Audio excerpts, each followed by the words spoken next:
নমস্কার প্রিয় দর্শক, আজকের পর্বে করে দেখাবো দোকান থেকে আনা চালের গুঁড়ি দিয়ে তৈরি করা সাদা ধবধবে নরম তুলতুলে পাটিসাপটা পিঠে।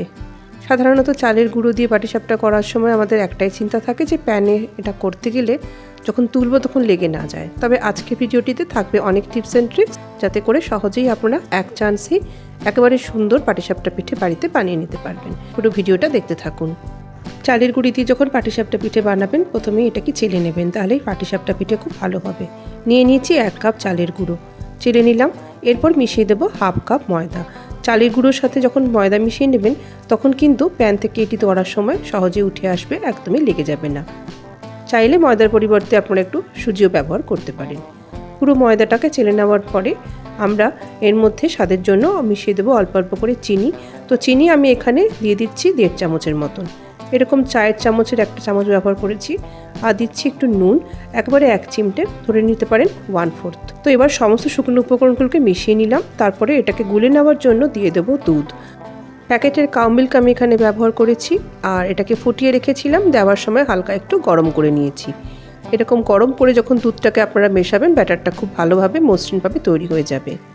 1 কাপ চালের গুঁড়ি আর 1/2 কাপ ময়দার জন্য দুধ এখানে আমার টোটাল লেগেছে মোট 2 কাপ। তবে প্রথমেই পুরো 2 কাপ দুধ না দিয়ে অল্প অল্প করে মেশাতে থাকছি।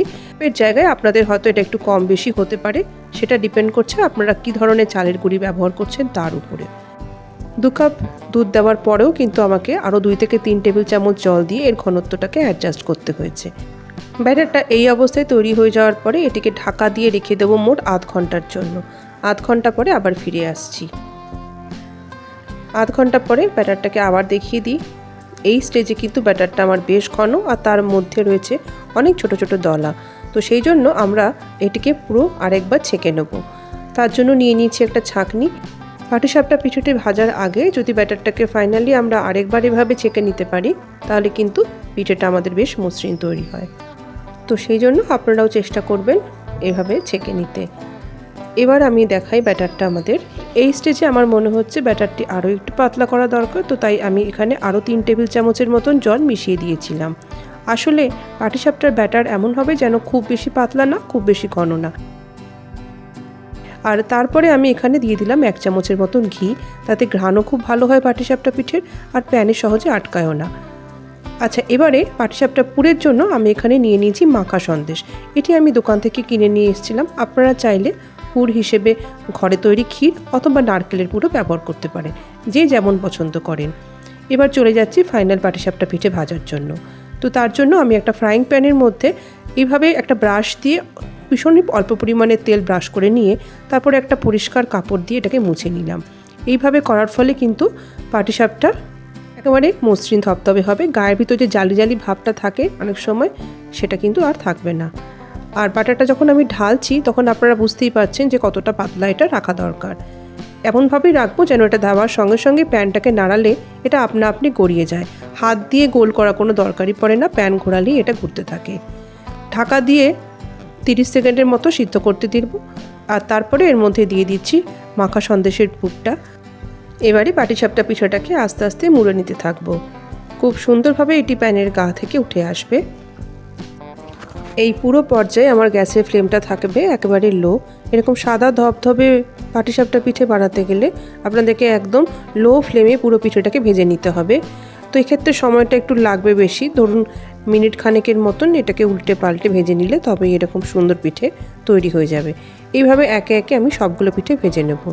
আপনারা যদি গ্যাসের ফ্লেমটাকে একটু হাইয়ের দিকে রাখেন, তবে সেক্ষেত্রে কিন্তু আপনারা একবার এক পিঠ ভালো করে সিদ্ধ হয়ে এলেই তার মধ্যে পুর দিয়ে পিঠেটাকে মুড়ে তুলে নিতে পারেন প্যান থেকে।